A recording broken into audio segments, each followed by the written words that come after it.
This is the Menopause Movement Podcast. I'm your host, Dr. Michelle Gordon. Did you know that menopause is not a medical condition? Your doctor or healthcare provider probably doesn't know this either. Now, I created the Menopause Movement to help women just like you decrease the suffering that menopause can cause. And the Menopause Movement provides world-class transformational education to help women make menopause the best time of their lives. And we've opened up a free video workshop for you to help you make menopause the best time of your life. Simply go to menopausemovement.com/workshop to sign up. Today, we welcome Lucy Seligman to the podcast. Lucy is both a certified medical hypnotherapist and Zen life coach. She primarily works with female entrepreneurs to unlock their best versions of themselves.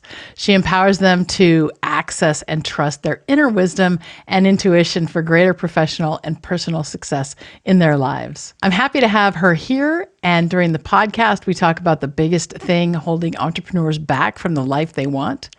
What is hypnotherapy? We have an example of self-hypnosis with me and a current issue I'm experiencing. The road of positivity, when to do self-hypnosis for the best effect, what to expect when you start to use self-hypnosis and visualization, and stay to the end to discover some practical uses of the PARTS protocol, a powerful way to get yourself unstuck. At the end of the episode, make sure you visit drmichellegordon.com/podcasts or menopausemovement.com/blog, where you can find the show notes, plus the links to the books and resources mentioned in the episode.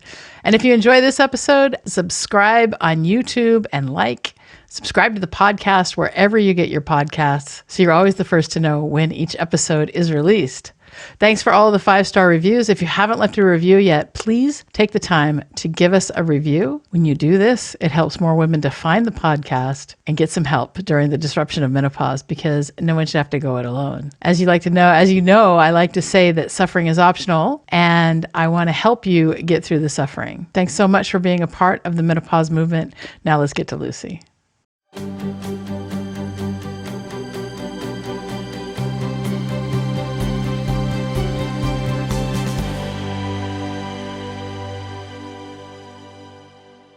We're super excited to have you here today, Lucy Seligman, to the Menopause Movement Podcast. It is a pleasure, and I would love for you to just tell us a little bit about yourself, who you serve, where you live, all those things. I'm in the Bay Area, and I've been here via Japan, via Paris, via Ann Arbor, but I've been here for over 20 years. I am a clinical and medical hypnotherapist, as well as a Zen life coach, and I serve mainly female entrepreneurs who want to live. I empower them to live their best life, their best version of themselves. And I'm an entrepreneur, a multi-entrepreneur, and also a single mom of a college-age kid who's been home for a year because of COVID.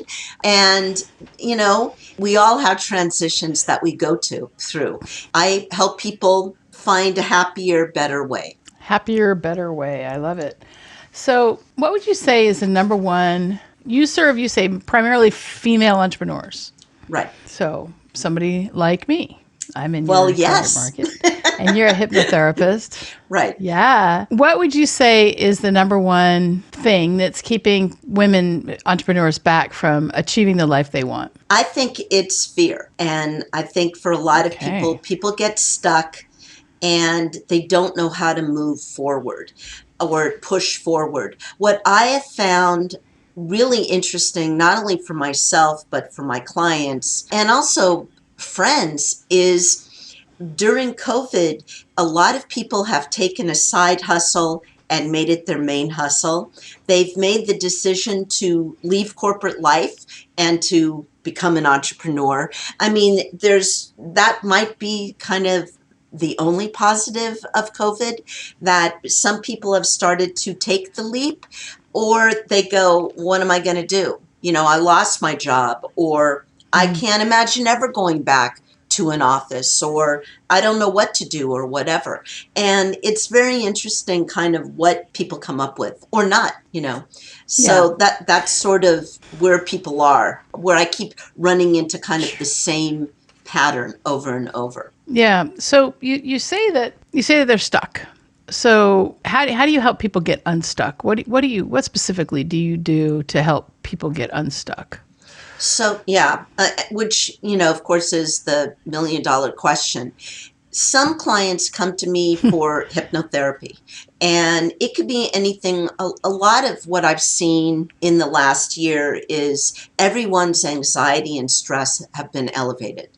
And a lot of times they might come to me just like, well, I can't sleep, or, I'm so stressed, I'm so anxious, I'm so fearful, I don't want to leave the house.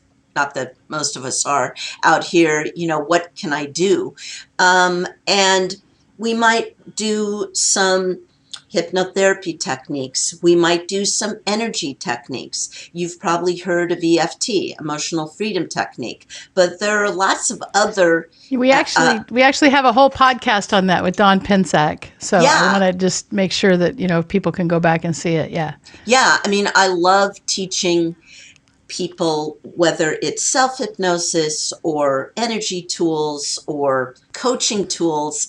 I love empowering my clients so that they have the tools in their toolbox to move forward as well. It's not like you have, a hypnotherapist or a Zen life coach in your back pocket 24/7. So, and a lot of it, right.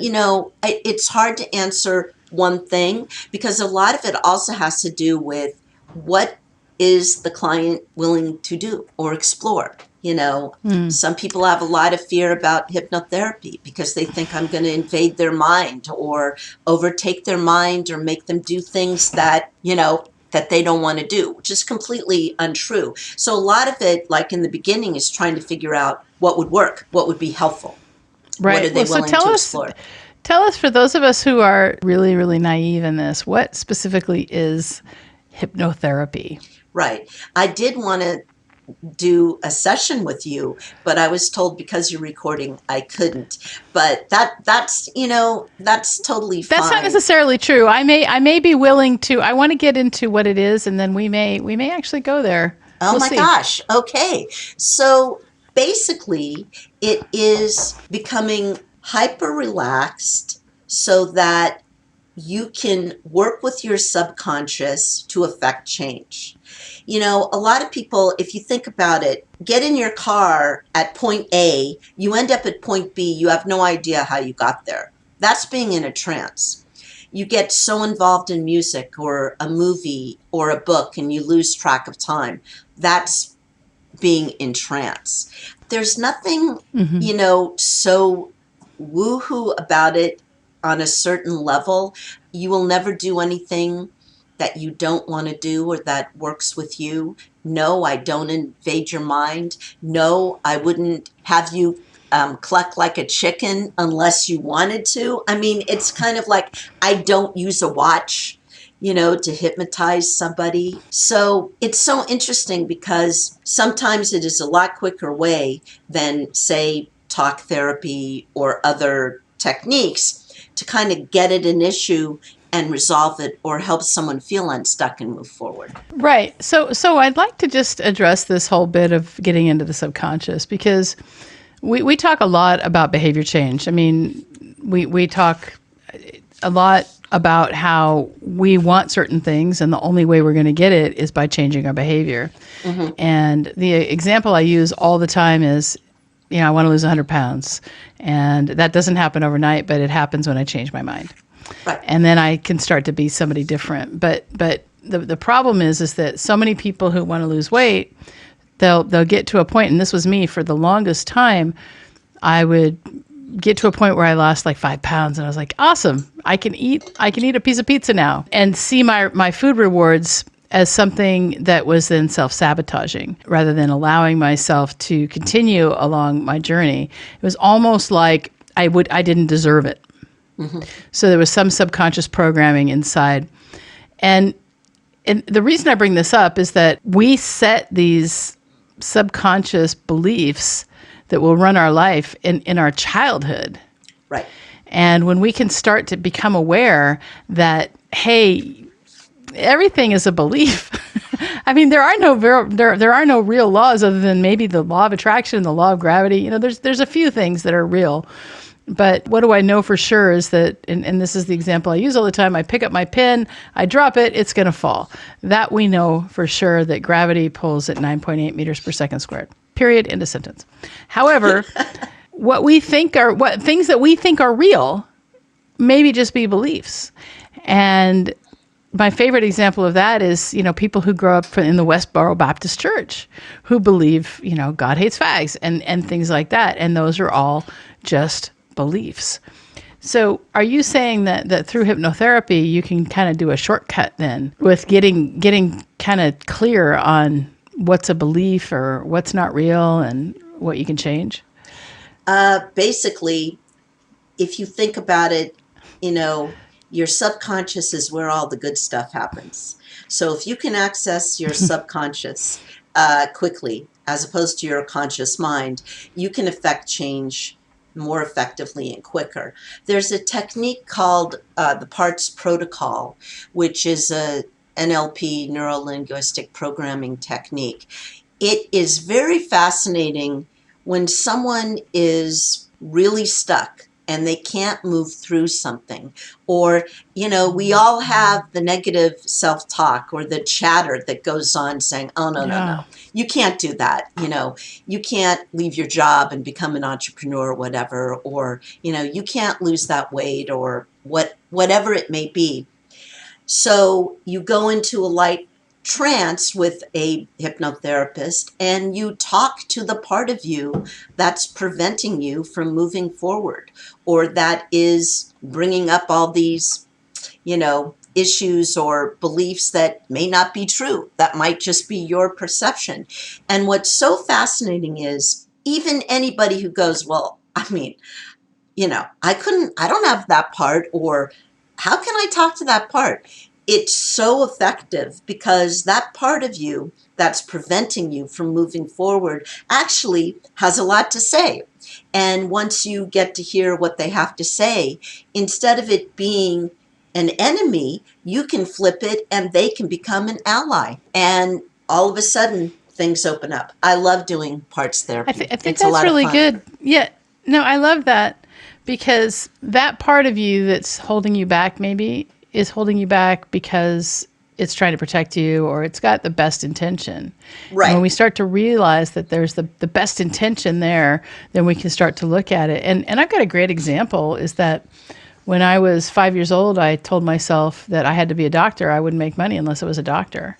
And it all had to do with pleasing my mom. And my mom had a couple of brothers who were doctors. I talk about this a lot on the podcast, so the listeners will have heard it before. And it wasn't until a few years ago, I'm 56 years old now, so probably about 3 years ago, I was doing this. It was like an NLP kind of guided meditation thing. It was like, why hasn't your business been successful yet?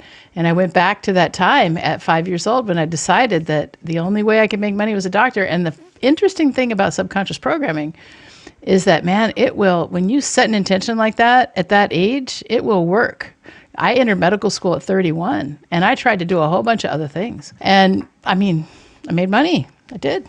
And then I realized that that wasn't my calling. I didn't love it. And so I was able to kind of break free from that. So I totally understand that. I really do. We have to be self-aware enough to be willing to let go of old beliefs in order to move forward in our lives. And I don't think there's any group other than entrepreneurs who really want to break free and move forward. But the thing about the entrepreneurial journey is that it is so much of a journey of self-discovery and exactly, and just uncovering all the things that the way you're sabotaging yourself. You just don't think you can do it. And that's where I think somebody like you comes in. Right. I was taking a walk yesterday with a friend. And, there's a number of different forks in the road she could go through. And it's so interesting. It's like all of us, including me, we don't spend enough time going down the road of positivity. It's so much easier for our brain to go to the negative. And, it is sort of reminding yourself and becoming more mindful and learning, yes, things can work out. Things can happen. Things can be positive. It's, again, affirmations, positive mindset. getting rid of those self-limiting beliefs, but you're right. It is a journey of sort of self-discovery. And I was reading something last week. Not everybody is made to be an entrepreneur. It takes a lot of guts. It takes a lot of passion. You don't have to be. Yeah. And you don't have to be, but for those of us who are, it's pretty exciting.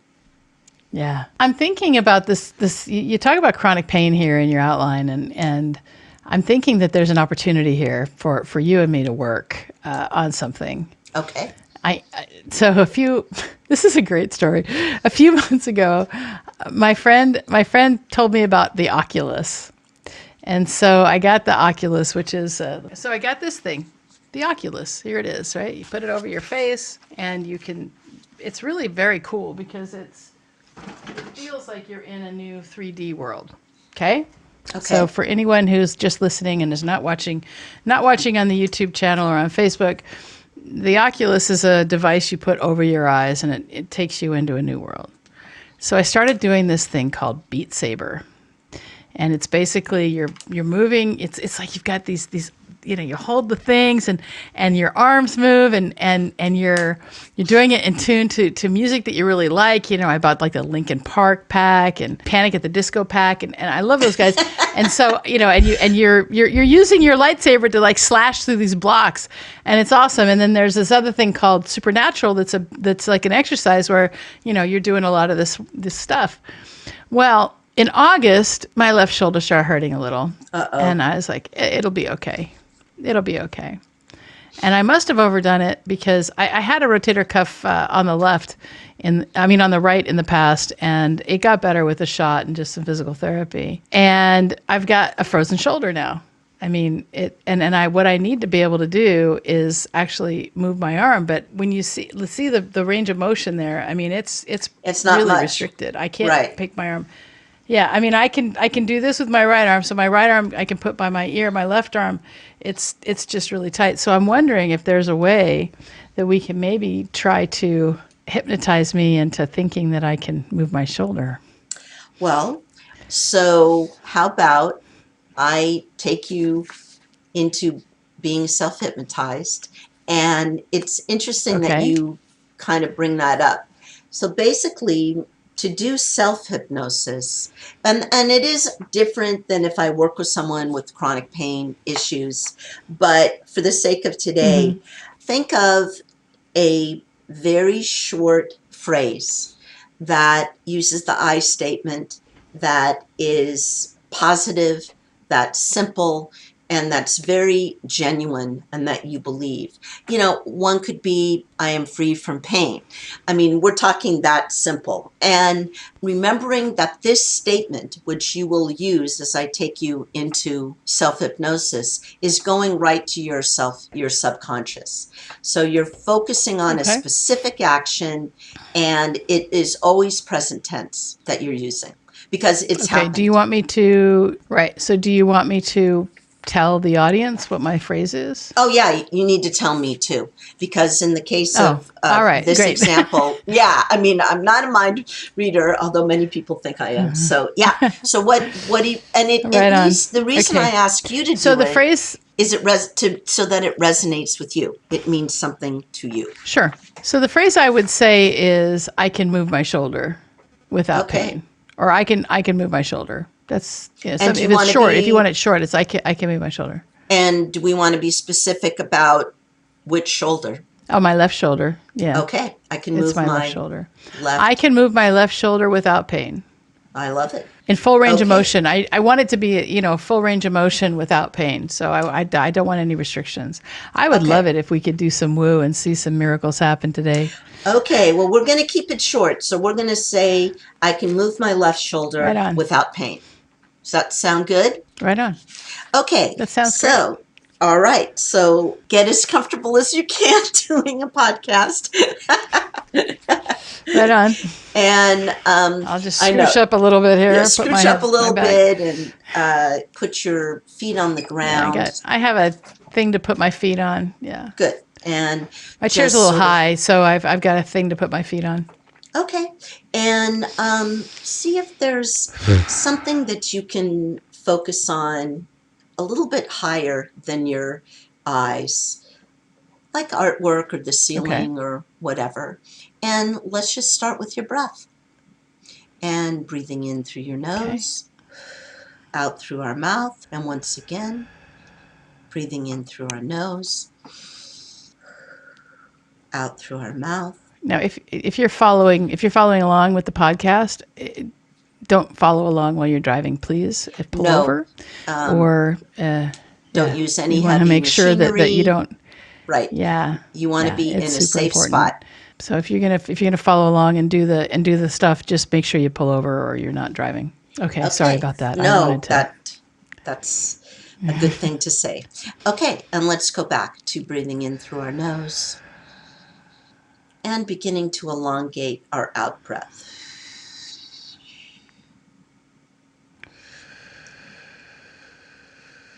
And once again, breathing in through our nose, out through our mouth, and becoming aware that your eyes are starting to feel heavier as you're looking at whatever a little bit above your eyes. And slowly they want to close.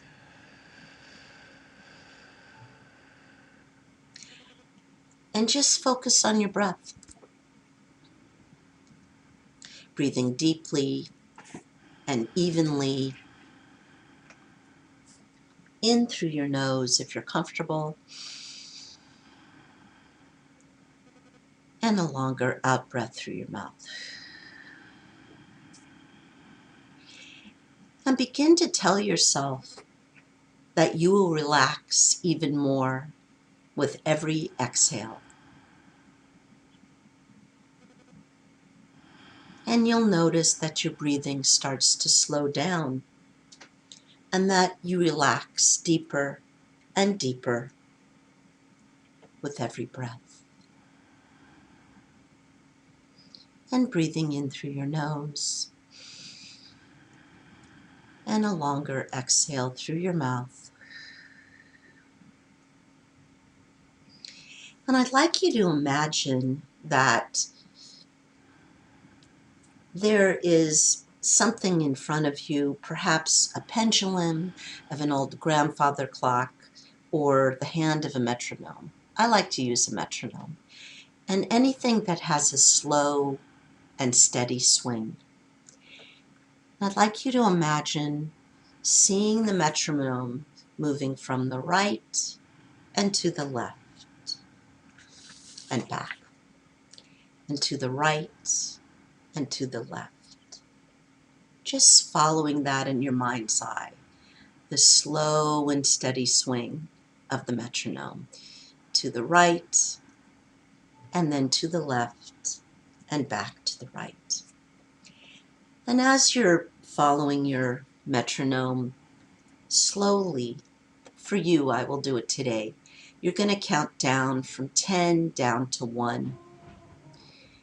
And after each number, you will relax even more. So as you continue to follow the metronome, slowly swinging from right to left, 10, I am relaxing. 9, I am more relaxed.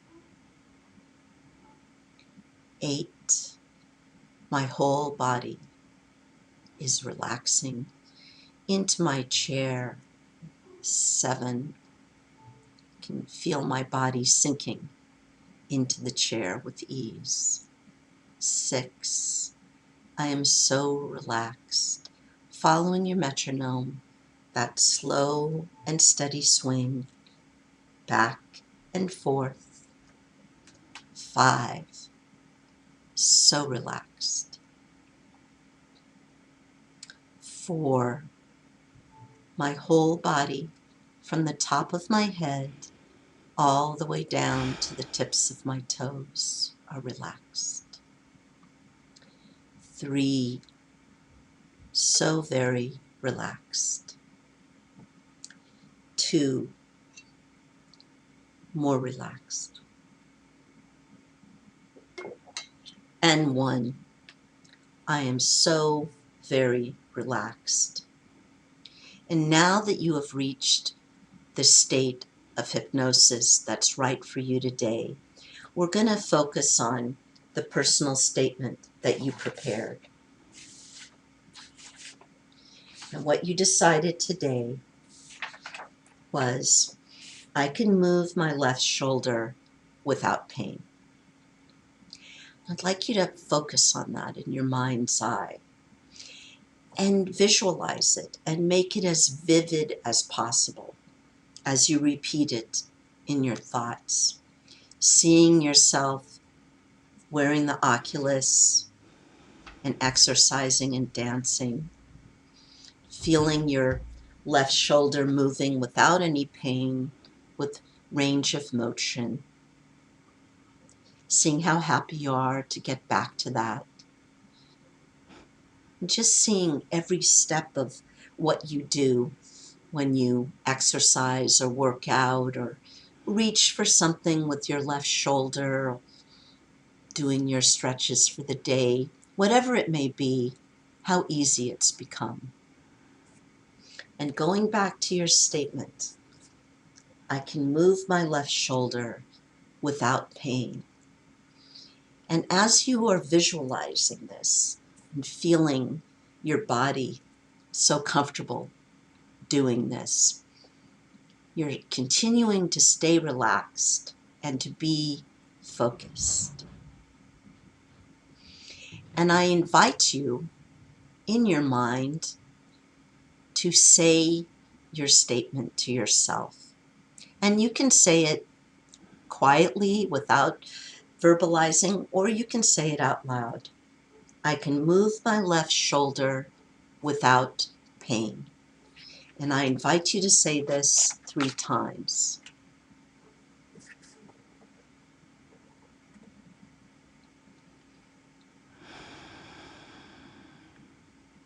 I can move my left shoulder without pain.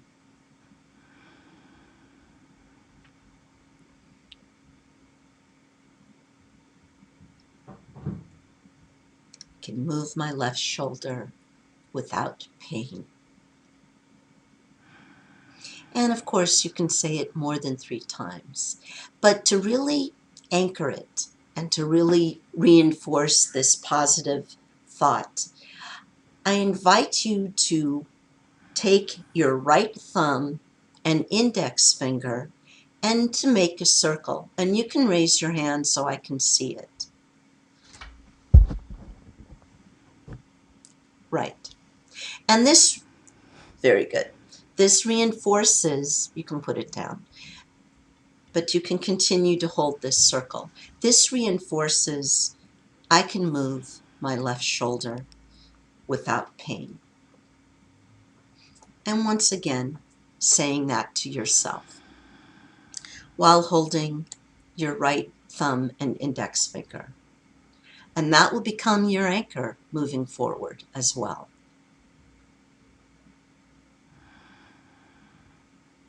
And one more time saying, I can move my left shoulder without pain, really visualizing it, really seeing it, seeing you move through whatever it is during your day, using your left shoulder with ease. And now you can release your anchor, releasing your right thumb and index finger. And just taking a deep breath, once again, in through your nose. That's right, out through your mouth. Just allowing your body and mind to be in sync. Just taking a few more deep breaths in through your mouth.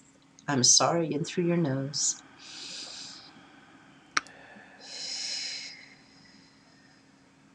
Out through your mouth. And continuing to be relaxed and at ease. Your mind is clear. And I'm going to count you back from 1 back to 10, bringing you back to the room. And as I count back, you will remember how you got into this state of self-hypnosis. You will remember your positive statement, I can move my left shoulder without pain. And you will remember your anchor, holding your right thumb and index finger to make a circle, which really reinforces the positive statement you made. And you'll notice that anytime you activate your anchor throughout your day or as you're drifting off to sleep, this reinforces, I can move my left shoulder without pain. So counting up. 1, when I awake, I will feel fully rested and full of energy. 2, I will be able to move my left shoulder without pain. 3, anytime I use my anchor, it activates my positive statement. 4, my whole body is at ease. 5, I feel so relaxed but energized. 6, I can move my left shoulder without pain, with ease, going through my day in whatever I'm doing. 7, as I drift off to sleep every night, I will feel and hear my statement to myself. I can move my left shoulder without pain, and using my anchor to continue to activate and continue this process. 7, feeling so energized but at ease. 8, beginning to feel my body in my chair.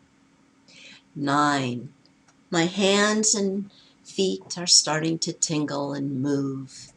And 10, my eyes are wide open and I'm coming back to the room feeling energized, but still deeply, deeply relaxed and refreshed.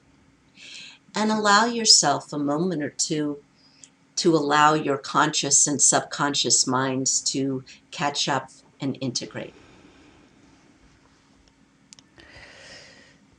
So that was great. And I think that there's a little bit less pain, but at the end of the day, this reminds me a lot of Silva Ultramind. So I've dabbled in some of this stuff, and I like the Silva Ultramind techniques because they take you into this state where you can pretty much get anything done. It's almost like at the end of the yoga session when you do savasana, or shavasana, however you say it, right? I always feel that I never like yoga. I don't do yoga very often, but when I was doing yoga, it's like the thing that I liked the most was the end, because I felt like I could do anything. Right. Like there was no limits. And I think that's, so if you followed along with this and you replaced, I can move my left shoulder without pain with whatever your thing is. Mm-hmm. I mean, this can be very powerful because you can get into your subconscious, and even if what's going to cause me to get to a point where I can move my left shoulder without pain, now my subconscious has a job to do. So what happened for me with my right shoulder was I was in a gym and I did some of those weights. Not the weights, I did the ropes, where you do this with the ropes. Right. And in doing so, I broke up something in my right shoulder to the point that it hurt really bad, and then all of a sudden I had no more pain. And I was hoping for something similar to happen for my left shoulder, but now I'm scheduled for physical therapy. But I'm probably more likely to go now. Which I hope you do. One suggestion I always make for when you're doing self-hypnosis or when you're trying to affect change using self-hypnosis or any of these tools, do it as you're drifting off to sleep. And the reason for that is then, as you said, you're giving your subconscious something to do, and it works while you're asleep. It also is it's easy to relax when you're in bed, drifting off to sleep, and to put in positive suggestions. So I do it myself all the time. I like it for that. I also waking up with a question to myself, because you're still, when you're in that state, just in the very, very beginning of the morning, right? And then you can say to yourself, how did I get so fit and healthy? Or, whatever. How did my shoulder pain disappear? You're still getting into your subconscious with those questions. And so there are many ways to get into your subconscious. I think probably one of the most effective is to do self-hypnosis. But sometimes that takes time. It takes more time than getting into that altered state just before we wake up, or just right after we wake up, or just before we fall asleep.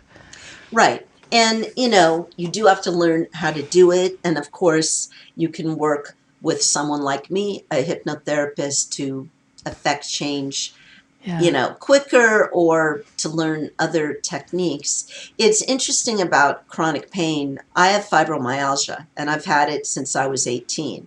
So, I've been down the rodeo of endless chronic pain issues for a really long time. And that's actually how I became a medical hypnotherapist. It's interesting you said your shoulder. I'd had rotator cuff surgery, and I was having a horrible recovery, and literally woke up 3 months later saying hypnosis. And a month later, I was in a program learning how to become a hypnotherapist. So it's kind of interesting. Isn't that interesting? What happens in our lives to affect change. The thing that's really funny is it was my mother who got me into hypnosis when I was 18 after a folk dance accident, of all things. She never believed in hypnotherapy until the day she died, and was quite smug and that she could never be hypnotized. And I never told her that for the last year of her life, I hypnotized her daily because of pain. Because I didn't want to burst her bubble, But you did, yeah. But I did, right. So. But getting into an altered state like this, I mean, what I love about learning this is that an altered state is not necessarily, it's just a different wavelength, right? Literally a different wavelength in our brain. And if you want to understand the science behind this, the person to read is Dr. Joe Dispenza, right? Because he's done research. Now, he's very woo, and he talks also about seeing beings and that sort of thing. And maybe he does, I don't know. But he also does have a lot of research into getting out of the hypervigilance beta state and getting more into an alpha state, a delta state, a gamma state. And when we do that, and these are all wavelengths in our brain, and when we do that, we're able to really have some very major changes happen. And when he does these seminars all around the world, and he did before COVID, and people would have these really magical, mystical experiences. But at the end of the day, I mean, he's just teaching an advanced form of yoga. It's the same thing. It's all ancient stuff. It is ancient stuff. And, I think it's interesting because you asked me at the beginning about self-limiting beliefs. And I think a lot of times if we could just get outside of ourselves, and put ourselves aside and be open to different wavelengths, to whether it's meditation or hypnosis, or for some people, yoga. For me, it's Pilates, to kind of get into a more relaxed state. We can affect more positive change in whatever it is we're working on or want to happen, and quicker, Yeah. You can't always live up here. Right. Well, there's something greater. I think for me, I had a kind of a spiritual awakening through menopause, in the sense that I started to realize that there's something bigger kind of going on, and getting a connection to something bigger helps me anyway to find meaning. Now, that's not to say that, people who are atheists are wrong. I mean, I think the humanistic viewpoint is really important. Do I know what happens when we die? No, but some people think that they do. At the end of the day, it doesn't matter to me, really. As long as I am spending my days trying to be connected to something bigger. I do what I can. It's not perfect. It's a practice. Just like everything else, I just kind of do what I can. I wanted to just get a little bit more, if you could talk a little bit more about this parts protocol, because it sounds like almost like you're doing a lot of self-coaching.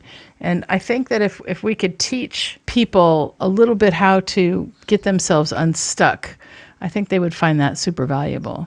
Say that, I'm trying to think of a good example, that sort of endless negative chatter. Well, I worked with a client last week who just couldn't move forward from broken relationship. And, she just couldn't understand why she couldn't let it go. So we kind of did two different things. Yeah. We did the parts protocol, talking to that part of her that couldn't let this person go.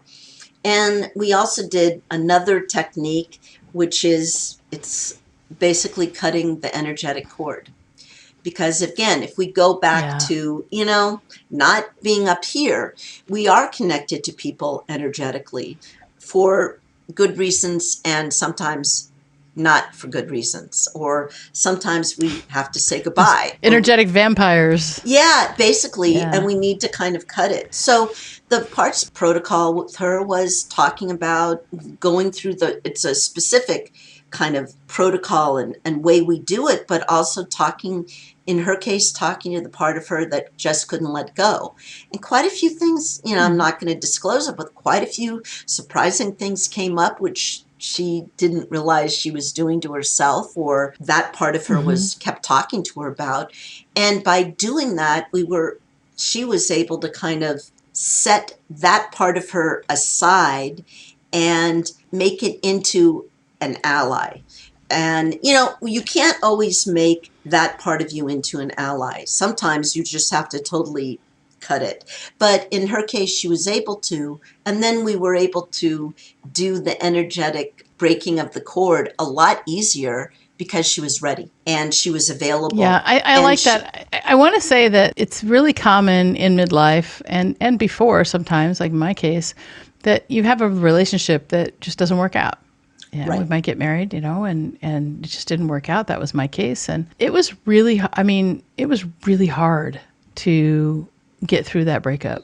We had only been together maybe 9 or 10 years, but it was like, I didn't get married to get divorced, and I didn't think that was ever going to happen. And so I had to deal with that reality. And at the same time, I had a sick child, and I must have gone through the breaking the energetic cord kind of visualization with my husband for several years before I was able to finally just let him go, because he had such an energetic hold on me. I just gave him so much power. And as I started to meet my dreams, the dream of being a doctor, the 5-year-old me that wanted to be a doctor, but meeting my dreams and going through all those things, that helped, because I started to see my own self-efficacy. I started to see the fact that I could meet my goals, and that as long as even though it felt uncomfortable, as long as I continued to take action toward what I thought was the best thing, I was going to be able to get where I wanted to go. And that kind of fuels me as an entrepreneur. It fuels me to feel the uncomfortable feelings and still push forward, knowing that those are the things that when it's a little bit uncomfortable, they're going to, it usually is going to end up being really great once the action is, we take it the way it's supposed to. Right. And even a baby step is an action forward. It's interesting what you said, because I wished I'd known all these techniques when I got divorced. It took me a long time to get over him as well. And now I think back, well, gosh, if I'd known the parts protocol and the energetic cord cutting and, hypnotherapy and coaching, but, hopefully I've evolved too as I've gotten older, and look back on the younger Lucy with a little compassion and, gratitude, because look where I am now, or look where you are now.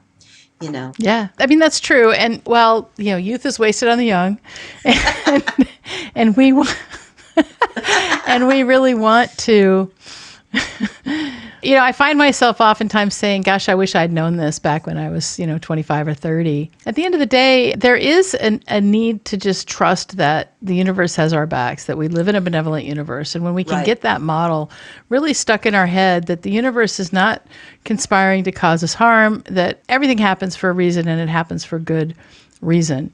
And when we're able to change, that we're not the victim, but we are an active participant in co-creating our world. Gosh, that really helps to get things in line for us so that we can start to live our purpose even more. Right. And it kind of goes back also to me, the importance of the body, mind, and spirit does need to be in alignment. If you're working on one part of your life, it does affect everything else, which is good. Because if they're in balance, it does, as you said, it helps you to move forward with grace and ease, and in the end, happiness and feeling that what you're doing is useful and of service to somebody and to yourself. Yeah, that's great. So, was there anything you wanted to talk about that we didn't get to? We covered a lot more than I thought we would. I think we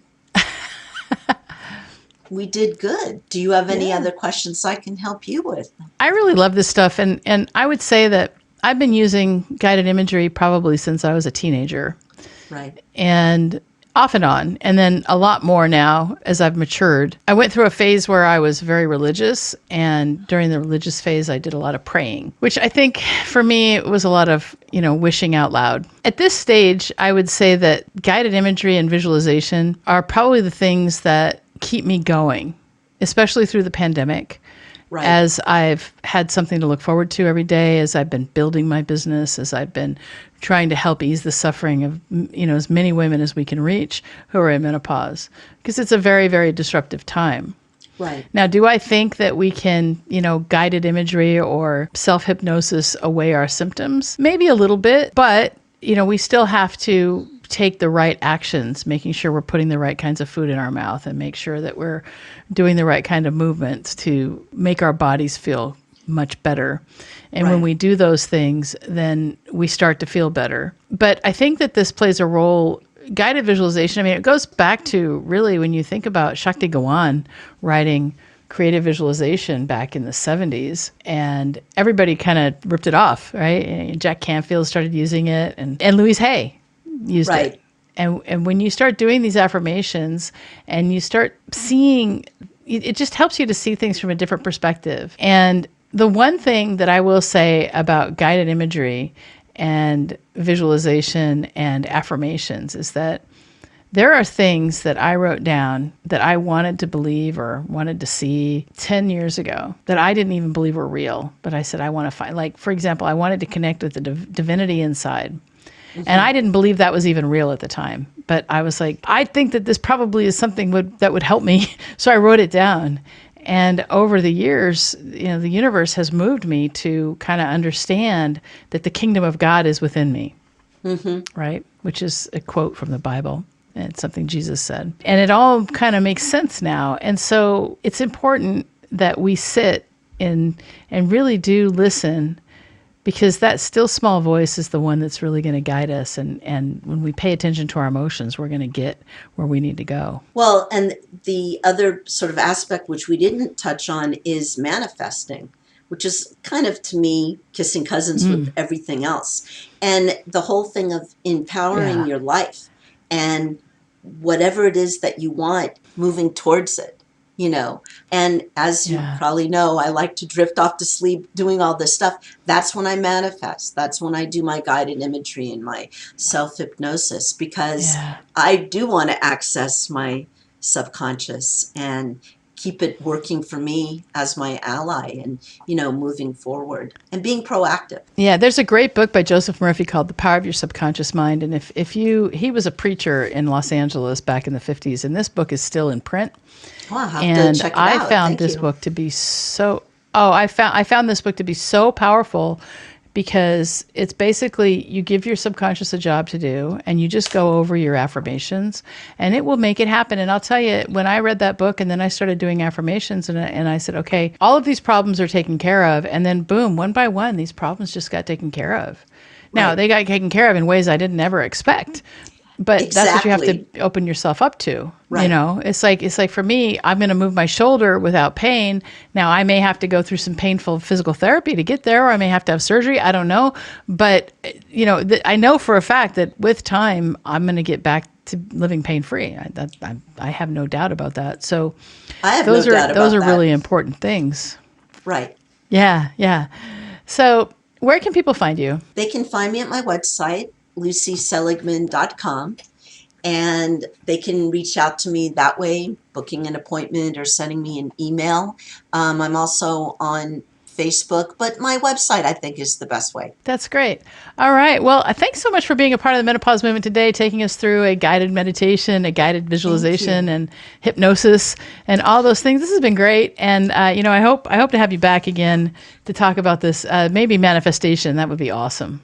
Oh, it's one of my favorite topics. I would love to. This has been so much fun. Thank you so much. You're welcome. Did you know that menopause is not a medical condition? Most doctors don't know this either.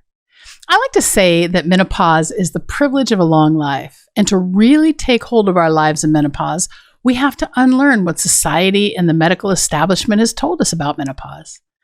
This is why I've created this brand new course called Understanding Your Hormones and Managing Your Menopause. I want to show you how you can get on top of your menopause right now so that you can start to see it as the best time of your life. Now, this course is valued at $500 and is in the beta testing phase. And we're currently accepting applications for women to test it out for us at no charge in exchange for feedback and testimonials. But the best part is, because you're a podcast listener, you can bypass the application process and go straight to the front of the line. To register right now, simply visit menopausemovement.com/hormones, and we can get started together right now.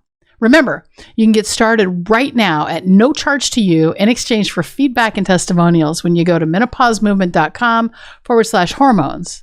And I'll see you inside the course. Thanks so much for being a part of the menopause movement.